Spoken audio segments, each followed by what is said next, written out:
Good evening everyone. Good evening. कैसे हैं आप लोग सभी? बढ़िया। तो अभी मैक्सिमम स्कूल्स में एग्जाम चालू हो गई है, तो बिकॉज ऑफ दैट अटेंडेंस काफी कम है। ठीक है। तो शायद आप लोग ने होमवर्क ना किया हो। होमवर्क किया है क्या? किया है? तो लास्ट क्लास में हम लोग ने मिक्सचर्स एंड एलिगेशन डिस्कस किया था। क्या था? अच्छा, एवरेज डिस्कस किया था क्या? ओके। हाँ, तो लास्ट क्लास में हम लोग ने एवरेज डिस्कस किया था और उसकी एक्सरसाइज आपको सॉल्व करनी थी। राइट। सो ऑनलाइन स्टूडेंट्स, आप लोग ने भी सॉल्व किया है एक्सरसाइज। जानवी, अन्वेषा, कश्यप एंड कौन है?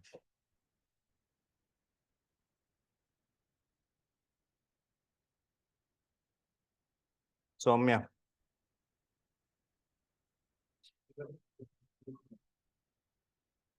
हाँ, अभी नहीं, अभी तो मैं पढ़ा ही रहा हूँ। अभी तो डाउट्स हैं। ठीक है। ओके। तो होमवर्क आप लोग को देखो करना रहेगा। Right, if you don't do the homework you will not realize कि आपको कितना क्लास में समझ में आया, कितना नहीं आया। Fine. So if you do the homework then only you can come up with doubts, otherwise मैं तो अच्छा ही पढ़ाता हूँ, मुझे पता है। राइट, तो क्लास में आपको लगेगा कि सर ने अच्छा पढ़ाया, हमको आ गया, ऐसा फील हो सकता है।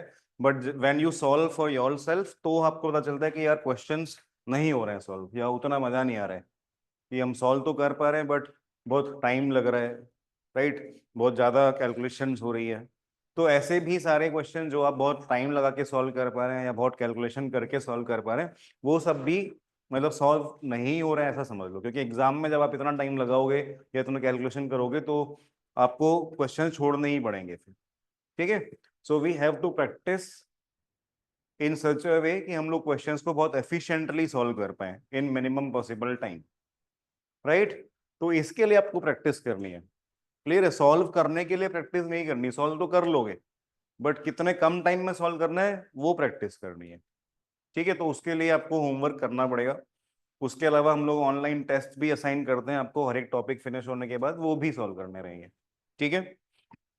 तो आज के होमवर्क में एवरेजेस में अगर किसी के डाउट्स हैं तो बताइए।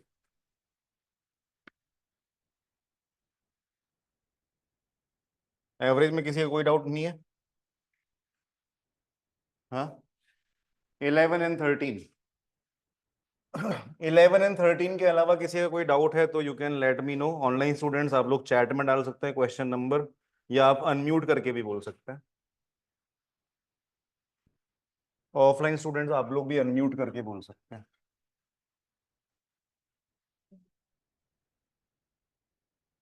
ठीक।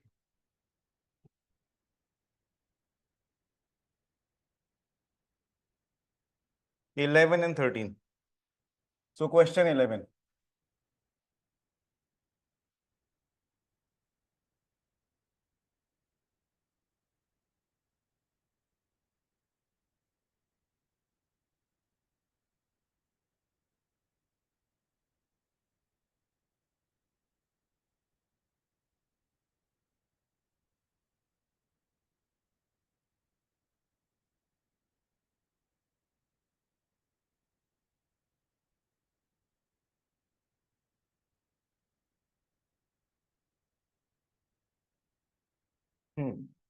A teacher gave a test in which there were three sections. The average number of questions in the three sections was 25. तो अगर थ्री सेक्शंस का एवरेज नंबर 25 है तो what will be the total number of questions in three sections? 25 into 3। Right. So total number of questions is 75। इसमें किसी का doubt नहीं है। हाँ। If the number of questions in third section was 50% more than the first section, तो अगर section 1, section 2 and section 3, ये तीनों सेक्शंस के इंडिविजुअल नंबर ऑफ क्वेश्चंस की हम बात करें तो थर्ड सेक्शन के number of questions 50% more than first section है। तो अगर इसके नंबर ऑफ क्वेश्चंस x है तो दिस विल बी 1.5x, 50% ज्यादा। ठीक है। Also 5 more than the second section. तो ये लाइन का मीनिंग क्या है? तो आपको स्टार्टिंग से ही लाइन फिर से पढ़नी है। If the number of questions in the third section was 50% more than the first section and 5 more then second section. तो ये 5 मोर जो क्वेश्चंस हैं वो कौन से सेक्शन की बात हो रही है? ये थर्ड की ही बात हो रही है। थर्ड सेक्शन के जो नंबर ऑफ क्वेश्चंस हैं वो फर्स्ट से 50% ज्यादा है एंड सेकंड से 5 ज्यादा है। क्लियर है बात? तो सेकंड सेक्शन के नंबर ऑफ क्वेश्चंस कितने हो गए? You can say it is 5 less than the third section, right? तो अगर लाइन ऐसा है कि number of questions in second section is 5 more than the third, इसको आप ऐसा भी समझ सकते हैं कि number of questions in, sorry, अगर question says if number of questions in third section is 5 more than second, ये लाइन है। इस लाइन को आप ऐसा भी इंटरप्रेट कर सकते हैं that number of questions in second is 5 less then third. एक ही बात होगा। तो क्योंकि थर्ड सेक्शन के नंबर ऑफ क्वेश्चंस आप ऑलरेडी लिख चुके हैं, तो विद रिस्पेक्ट टू दिस इसके नंबर ऑफ क्वेश्चंस कितने हो गए? 1.5x minus 5। ठीक है, so this is the number of questions in all sections individually. तो अगर आप इन सबको ऐड कर दो तो you should get the total number of questions which is 75। So x plus 1.5x minus 5 plus 1.5x, that should be 75। ये 5 इधर जाएगा, 1.5 प्लस 1.5 इज 3 और ये एक और है तो 4x। 4x is 80, hence x is 20। तो question is what is the number of questions in second section? तो x 20 आया तो सेकंड सेक्शन के नंबर है 1.5x माइनस 5। तो 1.5 इंटू 20 हो गया 30, 30 माइनस 5 इज 25। ठीक है, ये था 11। फिर नेक्स्ट 13, 13 बोला ना, 11 एंड 13। और किसी का कुछ डाउट है तो बता सकते हैं।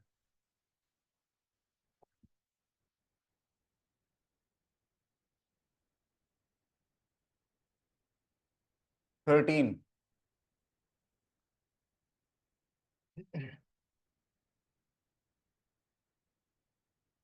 the average age of 5 members of a family is 24 years.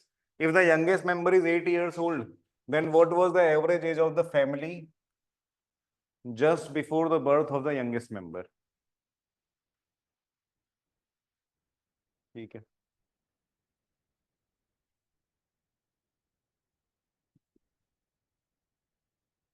तो देखिए अगर ये 5 मेंबर्स की एवरेज एज 24 इयर्स है आज, एंड उसमें जो यंगेस्ट मेंबर है वो 8 इयर्स का है, तो I can say just at the time और just after the birth of this member, ठीक है, average age of the family of 5 members कितना होगा? अगर प्रेजेंट एवरेज ऑफ 5 नंबर्स ये 24 है, ठीक है, इन सभी नंबर्स में से अगर आप 8 सब्ट्रैक्ट कर दें, ये 5 नंबर्स में से अगर आप 8 सब्ट्रैक्ट कर दो सभी में से, तो what will be the new average? 16। Clear है? तो एग्जैक्टली यही हो रहा है, बस हमने फैमिली ईयर्स ऐसा करके लिखा हुआ है। अगर आप इसको क्रूड नंबर्स में बात करें तो 5 नंबर्स का एवरेज अगर 24 है, सभी 5 नंबर्स में से 8 कम कर दो, so the new average will be 16। सभी में से 8 क्यों कम किया? 8 साल पहले सबकी एज 8 इयर्स कम होगी, राइट? तो ये जो यंगेस्ट मेंबर है जो अभी 8 इयर्स का है वो 8 साल पहले 0 इयर्स का होगा, जस्ट बॉर्न हुआ होगा।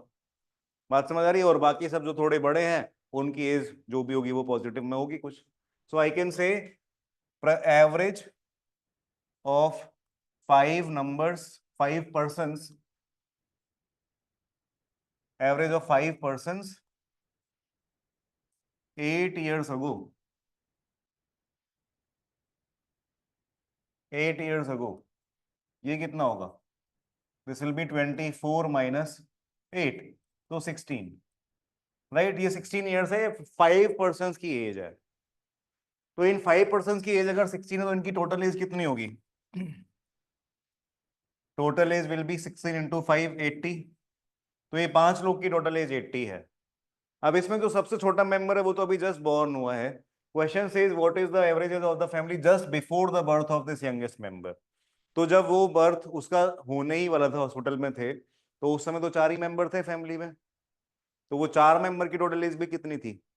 80 ही थी। बात समझ आ रही है? तो total age of 4 members is also 80। तो उन लोग की एवरेजेस कितनी होगी? एवरेज एज ऑफ 4 मेंबर्स कितना होगा? 80/4, तो 20। तो आंसर 20। क्लियर है? कोई भी डाउट है तो बताइए।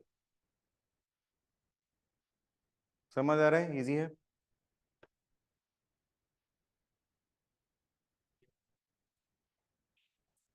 हाँ हाँ। तो 8 साल पहले जब हमने 5 लोग की एवरेज एज काउंट करी, तो 5 लोग की एवरेज में से ही 8 सब्ट्रैक्ट किया था। ठीक है, तो this is the average of 5%। 5 numbers का एवरेज अगर 24 है, राइट, तो अगर इन पांचों नंबर्स में से 8 8 8 कम कर दिया, तो what will be the new average of 5 numbers? तो 16 होगा ना। तो 5 मेंबर्स का ही तो एवरेज है 16 आया eight the time of birth. तो इन 5 मेंबर्स की टोटल इज 80 हो गई। बस इस 80 में एक नंबर जीरो है, तो वो जीरो वाले बच्चे को हटा ही दें, तो 4 लोग रह गए जो बड़े बड़े हैं। उन लोग की एवरेज कितनी होगी? तो उसके लिए 80/4 करना पड़ेगा, क्योंकि fifth number is not contributing anything to this 80। तो उसको हटा दिया हमने। ठीक है। और कोई डाउट है क्या? 26। So question 26।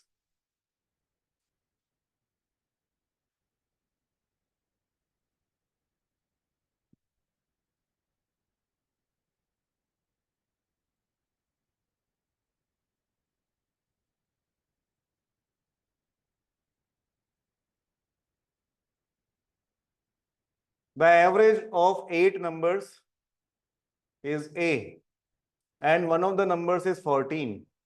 If 14 is replaced with 28, तो देखिए, ये 8 नंबर्स का average, average of 8 numbers is 20, नहीं क्या ए। ठीक है, उनमें से एक नंबर 14 है, 14 हटा के 28 डाल दिया। तो इसका मतलब क्या हुआ? ये 8 नंबर्स का टोटल में 14 इंक्रीज हो गया। तो आप ऐसा बोल सकते हो कि एवरेज ऑफ 8 नंबर्स अगर ए है, तो टोटल ऑफ 8 नंबर्स कितना हो गया? 8A। इसमें से आपने 14 हटाया और उसकी जगह पे 28 डाला, तो 8A में से 14 हटाया और उसकी जगह 28 डाला। So what is the new sum? 8A plus 14।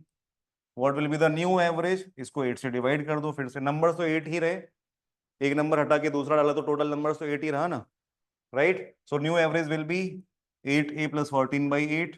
इसको अगर आप डिस्ट्रीब्यूट कर दें 8 को, तो it will be A plus 14/8 और 7/4।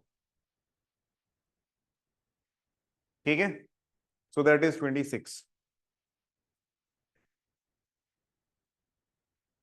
हाँ हाँ। ठीक है, और लास्ट क्लास में हमने ये डिस्कस किया था कि अगर आपको एवरेज पता ही है, तो आप बस ये देख लो कि ये जो टोटल है वो कितने से इंक्रीज हो रहा है। तो टोटल इज इंक्रीजिंग बाई 14, क्योंकि 14 हटा के 28 ला रहे हैं, तो the total is increasing by 14। और ये 14 कितने नंबर्स का टोटल में इंक्रीज हो रहा है? 8 नंबर्स का। तो एवरेज में कितना इंक्रीमेंट होगा? 14/8। तो ए तो ऑलरेडी एक एवरेज है, उसमें 14/8 ऐड करना है। लास्ट क्लास में भी हमने ऐसा डिस्कस किया था क्वेश्चन। ठीक है, तो 14/8 इज 7/4। तो डी आंसर आ जाएगा। ठीक है, कोई भी डाउट है? रिपीट करना है कुछ? इसके अलावा कोई और डाउट एवरेज में? नहीं।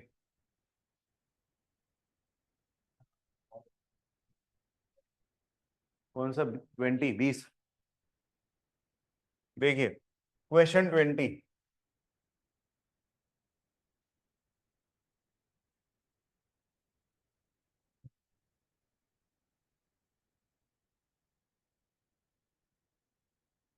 So having scored 98 runs in the 19th innings, a cricketer increases his average score by 4.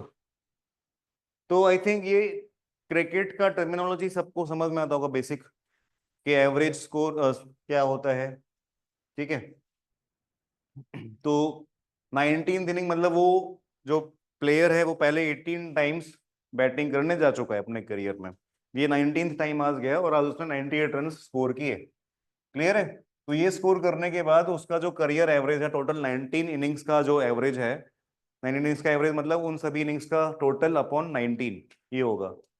Technically ये एवरेज नहीं होता है क्रिकेट का, उसमें आउट गिना जाता है कि कितनी बार वो आउट हुआ, बट यहाँ पे हम मान लेते हैं कि यही एवरेज है, 19 टाइम्स हो गया तो ठीक है।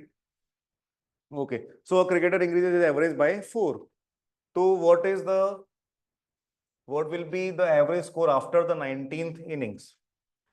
तो ऐसा है कि पहले की जो 18 इनिंग्स हैं, I1, I2, I3 till I18, इन 18 इनिंग्स का कुछ एक एवरेज होगा, वो हमें पता नहीं क्या है, तो एक्स ले लेते हैं, ठीक है। तो दिस वाज एक्स। आज वो 19th इनिंग खेल के आया और उसने कितने रन्स बनाए? 98, ठीक है। ये 98 रन्स बनाने से उसका जो करियर एवरेज है वो x+4 हो गया, इट इंक्रीजेस बाय 4। तो इसका मतलब ये हुआ कि जो पहले की 18 इनिंग्स है उन सभी को 4 रन एक्स्ट्रा मिल गए। तो वो कहां से एक्स्ट्रा मिले? इनमें से ही मिले, राइट। तो वो जो 4 रन एक्स्ट्रा मिले हैं सभी को, तो ऐसा 4 सभी को एक्स्ट्रा देने से कितने रन डिस्ट्रीब्यूट हो गए? 72 रन। तो वो 72 रन कहां से आए? इस 98 में से। तो यहाँ पे कितने रह गए? 98 माइनस 72 दैट इज 26। तो यहाँ पे सिर्फ 26 रन रह गए। सो दिस 26 जो इस बॉक्स के लिए रह गए, और बाकी सब जगह पे कितने रन हो गए होंगे टोटल? बाकी सारी इनिंग्स में कितना हो गया? वो ये 4 डिस्ट्रीब्यूट करने का पर्पस क्या था? कि 19 इनिंग्स का सभी का स्कोर इक्वल हो जाए, यही तो पर्पस था। That is the new average. बात समझ आ रही है? Why did we distribute only 4 runs, not 3 or not 5? So that सभी 19 इनिंग्स का स्कोर इक्वल हो जाए, ठीक है।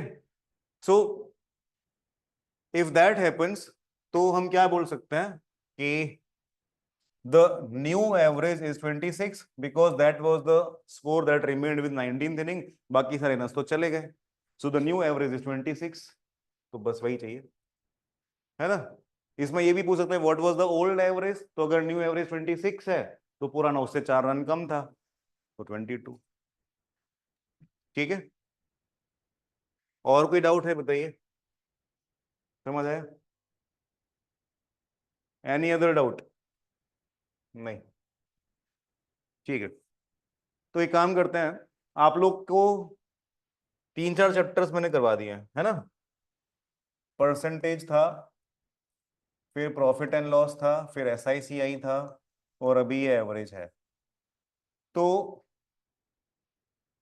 बिफोर वी मूव अहेड हम लोग ये रिवाइज कर लेते हैं, ठीक है, क्योंकि आपका टेस्ट आने वाला है, मैंने बहुत बार पहले भी बताया हुआ है, ठीक है। तो ये एक वर्कशीट है which has percentage, profit loss and averages. SICI इसमें नहीं है, तो वो भी हम रिवाइज कर लेंगे बाद में। तो ये वर्कशीट मैं अभी आपको दे रहा हूँ, इसमें 24 क्वेश्चंस हैं। आपका टास्क रहेगा कि ये 24 क्वेश्चंस आपको 30 मिनट्स में सॉल्व करना है, राइट। एंड 30 मिनट्स के बाद I will tell you the answers, और फिर जो भी डाउट्स हैं वो हम डिस्कस करेंगे, ठीक है।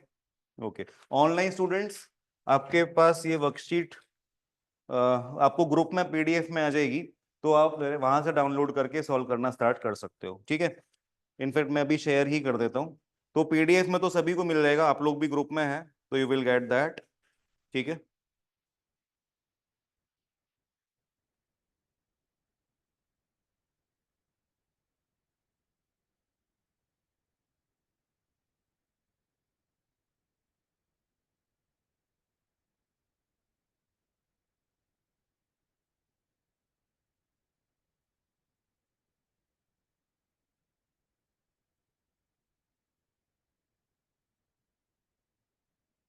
ओके, तो ग्रुप में मैंने फॉरवर्ड कर दिया है। तो online student you can start working, offline students को मैं अभी दे रहा हूँ। तो इट इज 7:30, तो we will start talking at 8, है ना। तो आधे घंटे तक आपको ये सॉल्व करना है, try to maximize your attempts.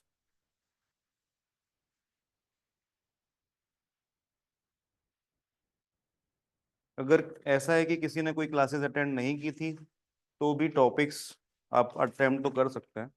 ठीक है, you can attempt the questions. तुमने अटेंड किया है ना सब? नहीं? ठीक है, तो एवरेज तो करो, परसेंटेज तो इजी होता है।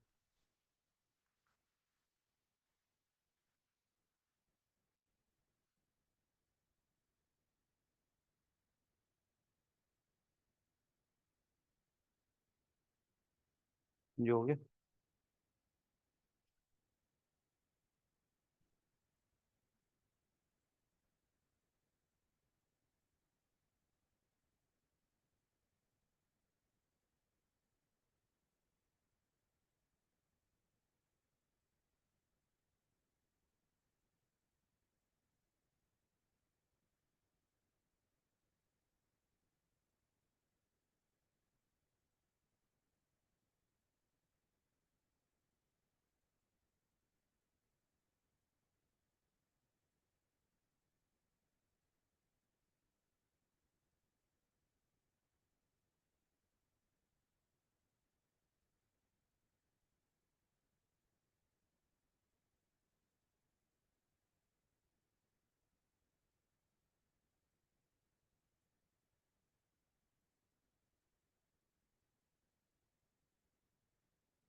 तो हाफ एन आवर तो हो गया है जो अपनी डील हुई थी।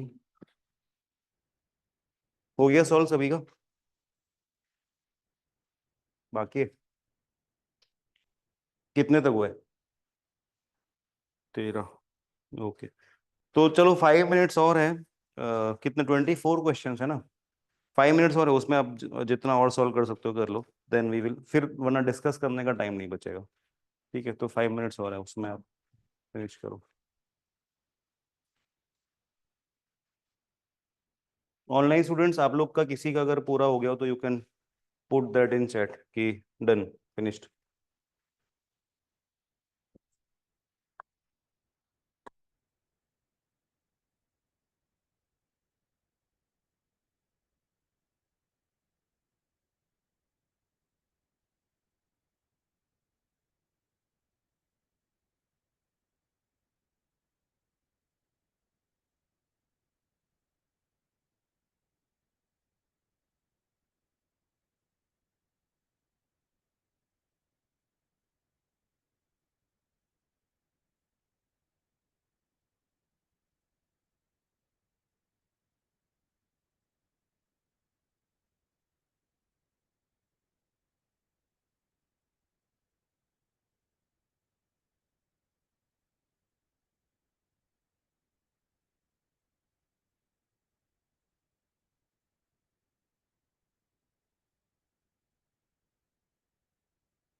ठीक है, 15 क्वेश्चन तो सभी के सॉल्व हो गए हैं।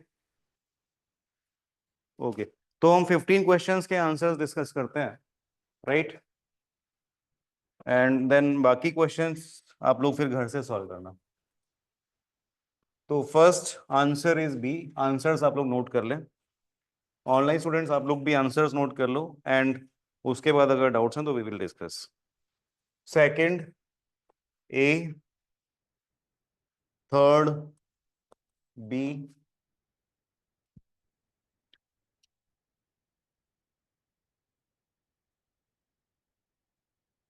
Okay, so guys I have not received, मैंने आप लोगों को बोलने के बाद भी कि मुझे चाहिए वीकेंड तक, मुझे काफी सारे स्टूडेंट्स का कोई भी रिप्लाई नहीं आया अभी तक कि आप लोग क्या करने वाले हो क्या नहीं।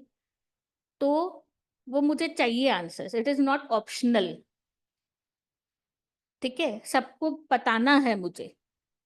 तो यू गाइस कैन टेक 2 और 3 days मोर, बट मुझे इस वीक में तो चाहिए एक आंसर। सोचो कि क्या करोगे, बिकॉज टाइम वेस्ट तो नहीं करना है 100%। ठीक है, तो जो भी है, कुछ और नहीं तो जो भी एक काम भी करने वाले हो, I am okay with that also. But कुछ ना कुछ तो आप लोगों को प्लान करके मुझे बताना है कि व्हाट आर यू थिंकिंग, क्या सोच रहे हो, पहले मुझे बताओ। फिर कुछ किसी का मुझे लगेगा तो आप लोगों का मैसेज आ रहा है तो मैं इमीडिएटली शायद रिप्लाई भी नहीं करूंगी, बट मैं आप लोगों को पढ़ के मैं बता दूंगी। ठीक है, बट मुझे कुछ ना कुछ तो इनसाइट्स आप लोगों से चाहिए। You are not suppose to take this lightly. Okay, so please look in to this, and जो भी आप लोग करने वाले हो सोचो and start working on it. और अगर आप लोगों की स्कूल में कोई एग्जाम से सब नहीं हो तो you need not even wait for your vacation, you can start doing at least book reading, ये सब तो हम चालू कर ही सकते हैं। ठीक है, मिनिमम 2 बुक तो सबको पढ़नी है, वो मैंने कंपलसरी किया हुआ है। तो मिनिमम 2 बुक्स तो पढ़नी है। बुक्स को लेकर आप लोगों को रिकमेंडेशन चाहिए, वो भी आप लोग पूछो। बट मुझे इसमें ये नहीं चाहिए कि after vacation if I ask you कि क्या किया है आप लोगों ने, तो उसका आंसर ना नहीं होना चाहिए। And you need to understand guys, बहुत ऑप्शंस अब आपके पास खुल गए हैं। आपको पता होना चाहिए कि आज ही जो है, even I am Kozhikode has announced A 4 years का अंडरग्रेड प्रोग्राम। ठीक है, तो अभी जो है आई एम शिलोंग ने शुरू कर दिया है, आई एम अमृतसर ने शुरू कर दिया है, आई एम कोझिकोड ने कर दिया है। तो you guys have such good opportunities की एटलीस्ट अप टू 10 IIMs है जो आपके लिए कोर्सेज ऑफर कर रही है। तो वहां तक पहुंचना है तो कहीं तो स्टैंड आउट करना पड़ेगा ना आपको। You have to compete with students from all the cities across the country, and every one is working really hard. तो कुछ तो हमारे प्रोफाइल में होना चाहिए। कॉलेज वाले किस बेसिस पे लेंगे, मार्क्स तो आ ही जाएंगे हम लोग पढ़ रहे हैं तो, बट वहां पे हम स्टैंड आउट कहाँ करेंगे। ऐसा नहीं होना चाहिए कि मैं आपके जब कॉलेज के एप्लीकेशंस करा रही हूँ and I ask you to bring your certificates and everything and you have nothing. वो नहीं होना चाहिए। थोड़ा सा इस चीज को सीरियसली लो and please start planning whatever you guys want to do. ठीक है, ओके।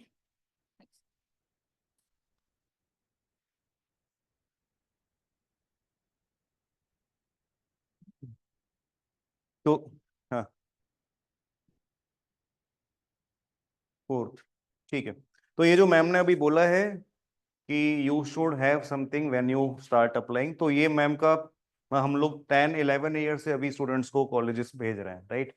तो ये हमारा इतने ईयर्स का जो एक्सपीरियंस है उसी के बेसिस पे मैम बोल रहे हैं कि स्टूडेंट्स के पास बहुत अच्छे मार्क्स होते हैं, 10th 11th के 12th के भी मार्क्स अच्छे आ जाते हैं, बट उसके अलावा कुछ और नहीं होता, तो उनकी प्रोफाइल बहुत स्ट्रांग नहीं बन पाती है। तो ऐसे में बहुत सारे कॉलेज का even even if they have very good academic scores, फिर भी काफी सारे कॉलेजेस उनको नहीं एक्सेप्ट करते हैं। ठीक है, तो आपको थोड़ा एक्स्ट्रा कुछ रखना पड़ेगा, ये सर्टिफिकेट्स वगैरह या कोई इंटर्नशिप जो भी मैम बता रहे हैं, तो वो एक एक्सपीरियंस के बेसिस पे ही बोल रहे हैं कि ये सब चीज़ें जरूरी होती है फॉर एडमिशन, राइट। तो इसके लिए ये सब चीज़ों को सीरियसली लो, वरना नेक्स्ट ईयर फिर से आप लोग ही परेशान होगे कि अभी हम क्या करें। ठीक है, अभी टाइम है, आप लोग ने जल्दी स्टार्ट किया है तो उसका एडवांटेज लेना चाहिए आपको। ठीक है, ओके।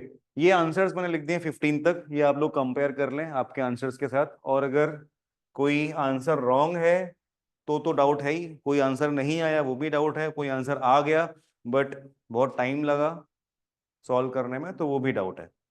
तो ऐसे कौन से क्वेश्चंस हैं वो आप मुझे बता सकते हैं। एक फोर्थ ये आया है, उसके अलावा कोई डाउट है। सिक्स, सेकेंड, 15, 8, 10 भी बोलो ना कोई, 10, 30, 5, 11। ठीक है, तो समय और कुछ है, पहले इतना कर लेते हैं, टाइम रहेगा तो आगे वाले भी कर लेंगे। तो सेकंड,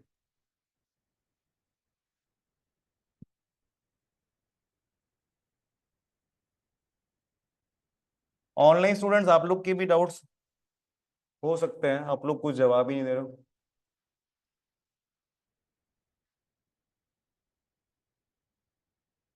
तो question 2, if 40% of a plus b and 60% of a minus b they are equal, तो देखिए ऐसा है 40/100 times a plus b is 60/100 times a minus b। आप ऐसा कर सकते हैं, राइट? ये तो सबने किया ही होगा। 100 कैंसिल हो गया, 0 कैंसिल हो गया, 2 से 2 times and 3 times. So 2a plus 2b is equal to 3a minus 3b। ये 2a इधर जाए और ये 3b इधर जाए, so I can say 5b is equal to a। So a is equal to 5b। Clear है? तो अब यहाँ पे आपको इसकी वैल्यू बतानी है, तो a की जगह 5b रिप्लेस कर दो। सो 2 times 5b minus 3b upon 5b plus b। तो ये 10 माइनस 3 तो 7b हो गया और नीचे 6b हो गया। तो b एंड b भी कैंसिल हो गया, तो 7/6। तो ये आंसर हो गया। हाँ हाँ, ठीक है, सेकंड समझ आ गया। फोर्थ,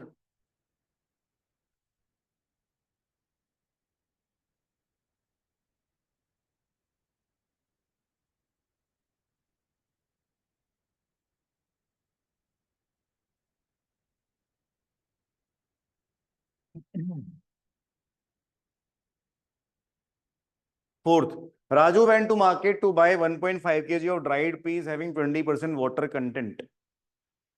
ठीक है, तो 1.5 kg पीस में 20% अगर वाटर है तो बाकी 80% क्या है? वो मटेरियल पीस का, वी कैन से फाइबर। ठीक है, तो 1.5 kg में 20% मतलब 0.3 kg अगर ये वाटर है तो 1.2 kg फाइबर है, ऐसा बोल सकते हैं। ठीक है, अच्छा।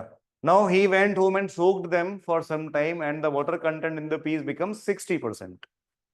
ठीक है, तो अगर अभी 60% वाटर है तो बाकी 40% क्या है? फाइबर। अब ये पीस को अगर आप सोक कर दोगे, सोक करने का मतलब उसको पानी में डाल देना, तो पानी में डाल देने से they will absorb this piece granules, they will absorb water. तो वाटर का कंटेंट उनके अंदर बढ़ जाएगा, बट फाइबर का कंटेंट बढ़ेगा, कम होगा, सेम ही रहेगा। बात समझ आ रही है? तो पहले अगर 1.2 kg फाइबर था तो सोक करने के बाद कितना केजी फाइबर होगा? 1.2 kg रहेगा। क्लियर है? तो ये ड्राइड पीस की बात थी, ये सोक्ड पीस की बात है। तो सोक्ड पीस में कितना केजी है वो हमें नहीं पता, बट हमें ये पता है कि उसमें 1.2 केजी फाइबर है ना? ये तो पता है। अगर 1.2 केजी फाइबर है तो वाटर कितना है? अब ये कैसे पता चले? 1.2 केजी जो फाइबर है वो कितना परसेंट है इसके वेट का? 40%, क्योंकि 60% तो वाटर है, तो वाटर 60% है। तो इन दोनों के परसेंटेज का रेशियो क्या है? 3:2। तो इन दोनों के केजी का रेशियो क्या होगा? वो भी 3:2 होगा। तो अगर ये 1.2 है तो 3:2 का रेशियो बनाने के लिए this has to be 1.8 kg. Clear है बात? तो अगर 1.8 केजी वाटर है एंड 1.2 केजी फाइबर है तो total weight of the soaked piece कितना हो गया? 1.8 प्लस 1.2 तो 3 केजी। समझ आया? कोई भी डाउट है बताइए। तो ये आंसर आ गया डी। फिर फिफ्थ,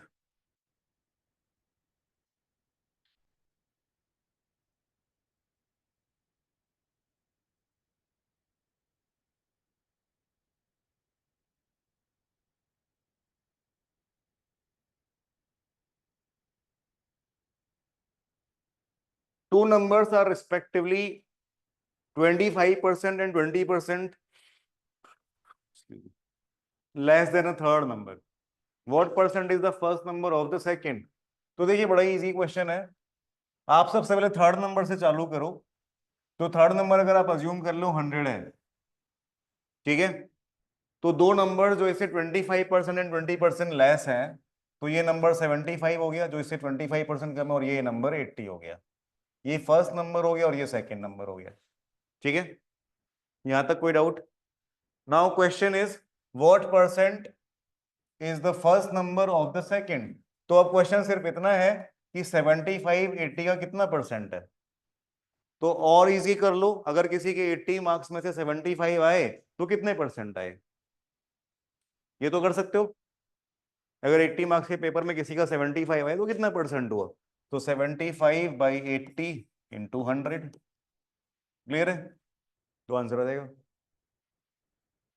ठीक है, सॉल्व तो कर लेंगे ना। So that was fifth. यहां तक किसी का कुछ और डाउट है तो बताइए। 6, 8, 10, 11, 13, 15। 6।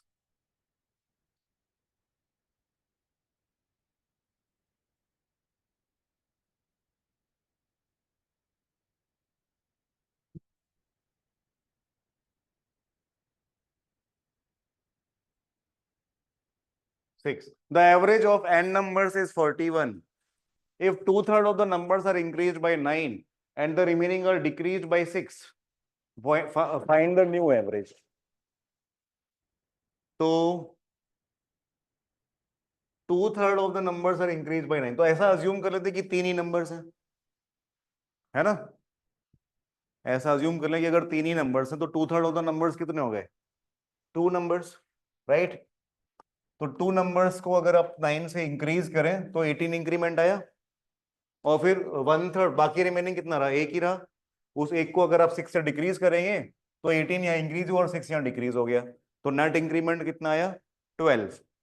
कितने नंबर्स का टोटल 12 से इंक्रीज हुआ, तीन नंबर्स का, तो एवरेज में कितना इंक्रीमेंट आएगा, 12/3। तीन ही नंबर्स हैं तो 4 का इंक्रीमेंट आएगा। तो if initial average was 41, new average will be 41 + 4, 5। समझ आया। तो देखो ओरल क्वेश्चन है ना, कुछ नहीं लिखना पड़ा। हाँ बोलो। क्वेश्चन 3। अच्छा, तो 6 समझ आ गया ना, कोई डाउट है। 6, 3।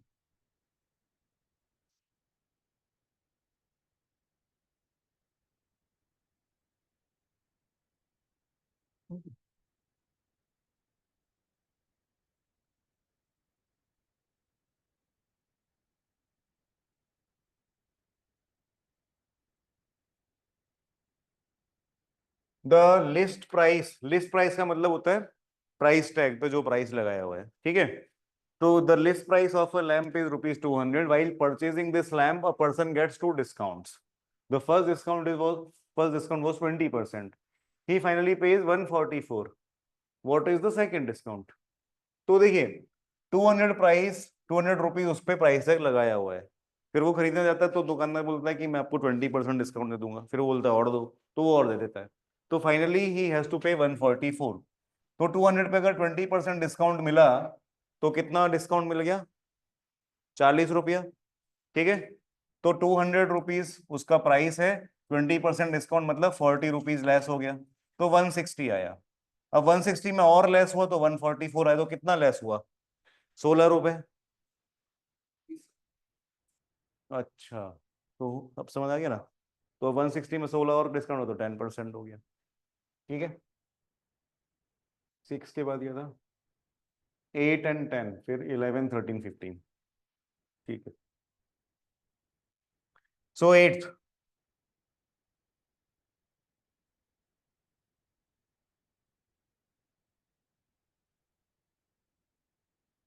तो एज यू कैन सी ये जितने भी क्वेश्चंस हैं वो कोई भी सॉल्व करने में हमें 1 मिनट भी नहीं लगा, और जब उसमें तो मैं एक्सप्लेन भी कर रहा हूँ, है ना। आपको तो किसी को एक्सप्लेन भी नहीं करना था, खुद को ही समझाना था, फाइन। तो क्वेश्चंस ऐसे ही सॉल्व करना होता है, you don't have to write that much, ठीक है।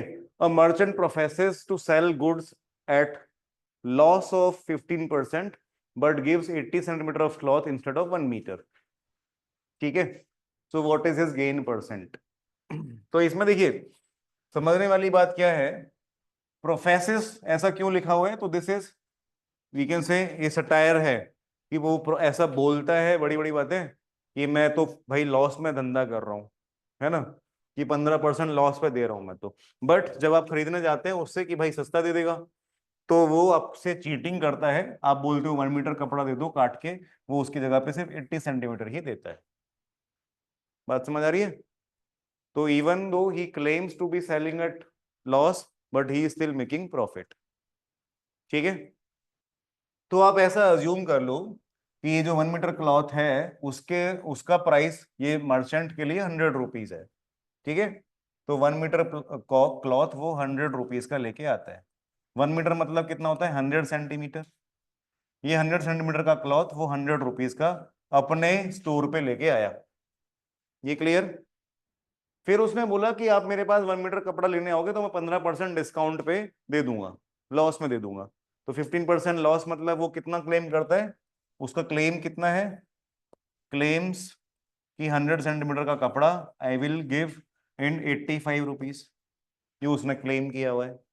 आप गए, बोला दे दो भाई 1 मीटर कपड़ा, तो आपसे उसने कितना चार्ज किया, 1 मीटर का 85 रुपीज चार्ज तो किया, बट दिया कितना, 80 सेंटीमीटर। राइट, तो 80 सेंटीमीटर कपड़े का उसने आपसे 85 रुपीज चार्ज किया। ये बात समझ आ रही है? 80 सेंटीमीटर कपड़े का चार्ज किया 85, तो यहाँ पे ही आपको समझना है क्वेश्चन। 80 सेंटीमीटर कपड़े का चार्ज 85 है, बट इस 80 सेंटीमीटर कपड़े का उसको कॉस्ट कितना है, 80 रुपीज। क्लियर है बात? तो बेसिकली वो आपको क्या दे रहा है, 80 रुपीज का सामान 85 में दे रहा है ना? जो कपड़ा वो दे रहा है उसी का कॉस्ट और उसी का सेलिंग प्राइस देखोगे आप, ये जो पीस उसने आपको काट के दिया उसकी कॉस्ट उसके लिए कितनी थी, इट वॉज 80 रुपीज। समझ आ रहा है? 80 रुपीज कैसे, अगर 100 सेंटीमीटर की कॉस्ट 100 तो 1 सेंटीमीटर की कॉस्ट 1, तो 80 सेंटीमीटर की कॉस्ट 80। तो वी कैन से कि 80 rupees is the cost price, ये उसका कॉस्ट प्राइस हो गया और ये उसका सेलिंग प्राइस हो गया। 80 सेंटीमीटर का कपड़ा वो 85 में सेल कर रहा है और 80 रुपीज में वो ला रहा है। तो अब बस प्रॉफिट परसेंट कितना है वो बता दो। ठीक है, कोई डाउट है बताइए।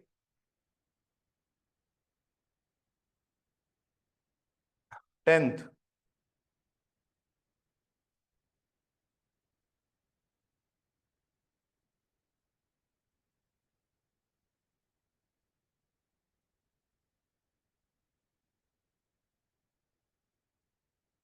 the average of a sequence of 6 consecutive integers is n. Find the average of next 8 consecutive integers.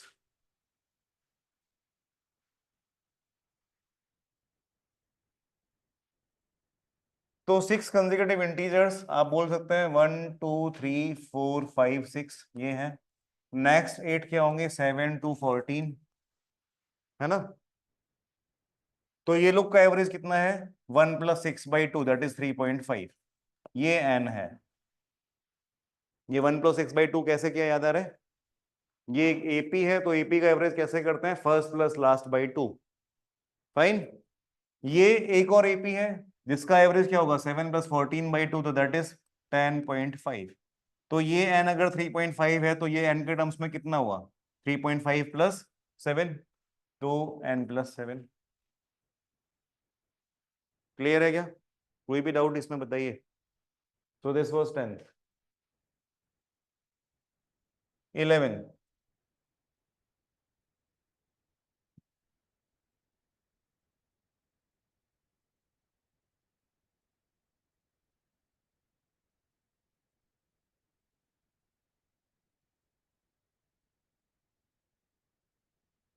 11.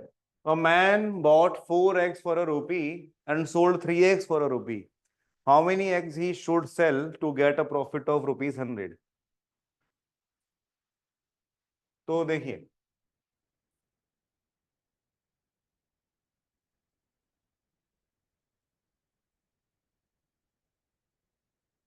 तो ऐसा अज्यूम कर लो कि उसने 12 eggs खरीदे और 12 eggs सेल कर दिए।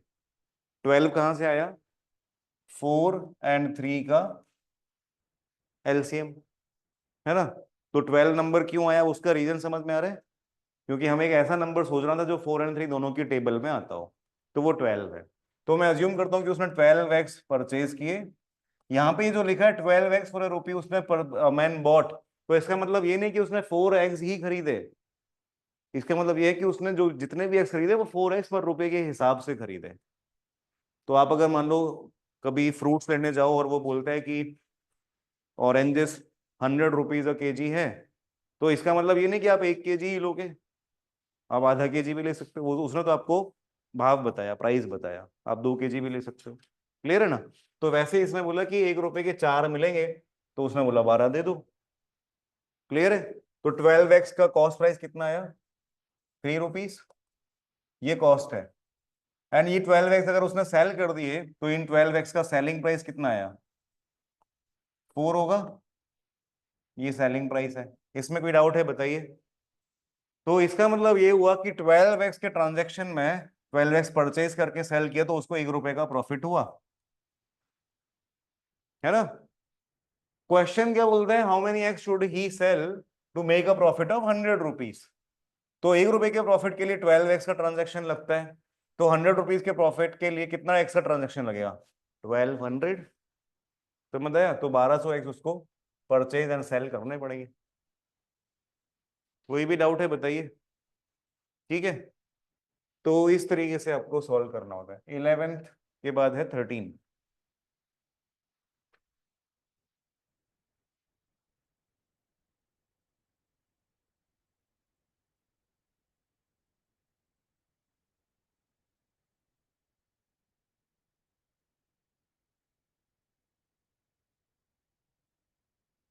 If the cost price is increased by ₹50 and selling price is increased by 10%, the profit margin reduces from 20% to 10%. Find the cost price. अच्छा,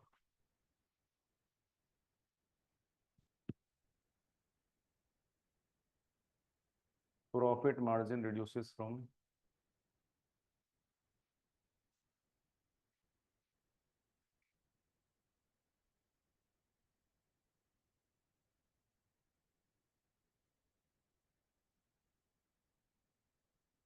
तो ऐसा कर लेते हैं, अगर initial cost price, initial cost price if we assume कि 100x है ना? 100 नहीं ले सकते, 100x लेना पड़ेगा। ये मैंने आपको शायद पहले भी बताया हुआ है कि आपको x कब अज्यूम करना पड़ता है? जब क्वेश्चन में कोई एब्सोल्यूट नंबर्स हैं। तो यहाँ पे है, अगर सब कुछ परसेंटेज में ही होता तो आप 100 से भी सॉल्व कर सकते थे। ठीक है, तो if initial cost price 100x है तो इनिशियल सेलिंग प्राइस कितना होगा? 120x, क्योंकि इनिशियल प्रॉफिट मार्जिन वाज 20%। ठीक है, ओके। फिर फाइनल कॉस्ट प्राइस कितना हो गया? 50 रुपीज से बढ़ गया। Final cost price is 100x plus 50। ठीक है, तो फाइनल सेलिंग प्राइस कितना हो गया? Selling price increases by 10%। तो सेलिंग प्राइस पहले 120x तो था ही, इसको 10% और बढ़ाओ तो कितना हो गया? 132x।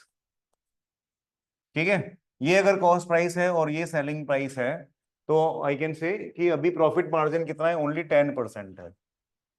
ठीक है, तो इसका मतलब क्या हुआ कि selling price and cost price का डिफरेंस अगर आप लोगे तो वो डिफरेंस कॉस्ट प्राइस का 10% होगा। या फिर आप ऐसा बोल सकते हैं कि सेलिंग प्राइस कॉस्ट प्राइस का 10% ज्यादा है, या 1.1 टाइम्स है। समझ में आ रहा है ना? अगर ये कॉस्ट प्राइस है और ये सेलिंग प्राइस है तो प्रॉफिट परसेंट कितना है? 10% है।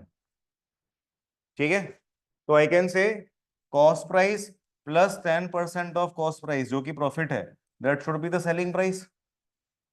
बोलो हाँ। ठीक है, तो बस ये अप्लाई कर देने से एक्स का वैल्यू आ जाएगा। तो कॉस्ट प्राइस है 100x प्लस 50।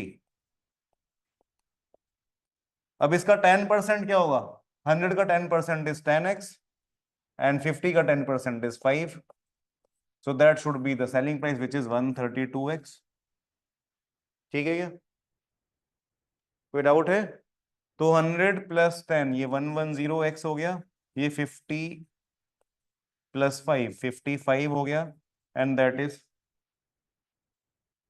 132x। ठीक है, ये इधर गया।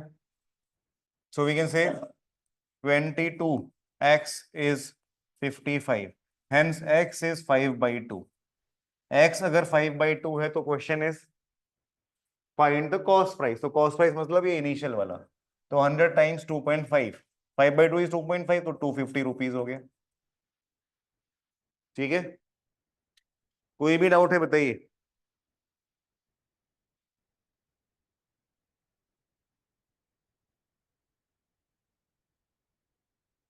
ठीक है, ये आप ऑप्शंस यूज करके भी कर सकते थे, है ना, ये हमने इतना किया, इसमें तो किसी का डाउट नहीं है, but you could have also used options. तो अगर ये फर्स्ट ऑप्शन है, मान लेते हैं फर्स्ट ऑप्शन चेक करना है, तो कैसे चेक करोगे? 250 रुपीज अगर कॉस्ट प्राइस है तो 20% प्रॉफिट था, तो 250 का 20% मतलब 50 रुपये प्रॉफिट था। ठीक है, 50 रुपीज पहले का प्रॉफिट था। अगर कॉस्ट प्राइस 50 रुपीज इंक्रीज हो जाए तो new cost price is 300, right, and 300 is the new cost price and the new profit is 10%, तो 30 रुपीज प्रॉफिट हो गया, तो टोटल सेलिंग प्राइस हो गया 330। तो पहले का सेलिंग प्राइस था 250 प्लस 50 दैट इज 300, और अभी का सेलिंग प्राइस है 330, तो इन दोनों में कितना इंक्रीमेंट हुआ? 10% का। तो वही यहाँ पे बताया that the selling price increase by 10%, तो इसमें ही सारे कंडीशंस मैच हो रहे हैं। ठीक है, तो that is why option A would be correct. तो सारे कंडीशंस आप चेक कर लो, जो जो भी बताया, अगर वो सब मैच होता है एक ऑप्शन में तो वही सही है। बट यहाँ पे क्योंकि फर्स्ट ऑप्शन ही था तो इसके लिए आपका फर्स्ट टाइम में ही आ गया, ऐसे आपको वरना 4 बार चेक करना पड़ सकता है अगर लास्ट ऑप्शन हुआ तो। ठीक है, तो दोनों तरीके से क्लियर है। ऑप्शन यूज करना भी एक अच्छी स्ट्रेटजी है, क्योंकि ऑप्शन है आपके यूज के लिए, ये तो कर सकते हैं। ठीक है, ये था 13। 15 भी देख लेते हैं।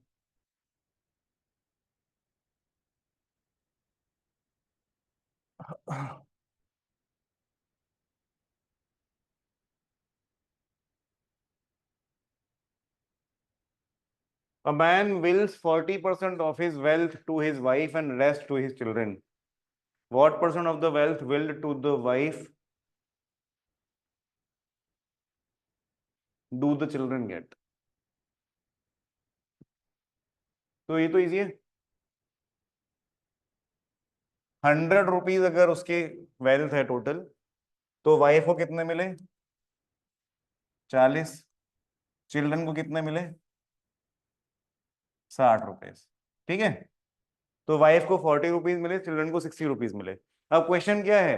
What percent of the wealth willed to the wife, that means 40, तो व्हाट परसेंट ऑफ 40 इज 60? बस यही क्वेश्चन है ना? 60 40 का कितना परसेंट है? अब इसकी कहानी कितने कैसे भी बना लो, राइट, तो 60/40 का कितना परसेंट है? 60/40 इंटू 100, 150%। समझ आया? तो आंसर है। क्लियर है क्या? तो ये आंसर्स हैं, मतलब ये that is how we can solve. तो रिमेनिंग 10 क्वेश्चंस आप लोग ट्राई करिए, we will discuss in the next class.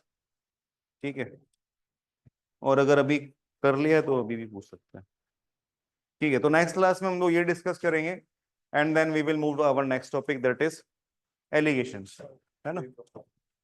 मेरे सारे सॉल्व तो हो जाते हैं सर लाइफ में, लेकिन स्पेलिंग मिस्टेक्स की वजह से एक आध वो तो अटक जाता है। मतलब जैसे ये 10th वाला मेरे को जो डाउट आया, हाँ, उसमें मैंने ऐसा पढ़ लिया कि the sum of average of n numbers is 6, n consecutive number is 6, अच्छा, उल्टा पढ़ लिया मैंने 6 और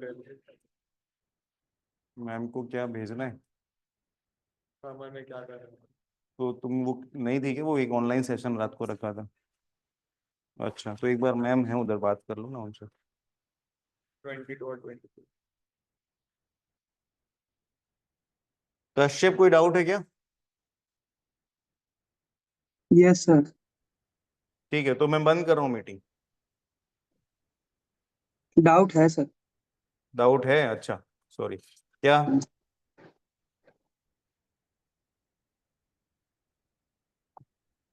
क्या? सर वो जो एक एवरेज वाला क्वेश्चन था ना जहाँ पे 41 और n था। 41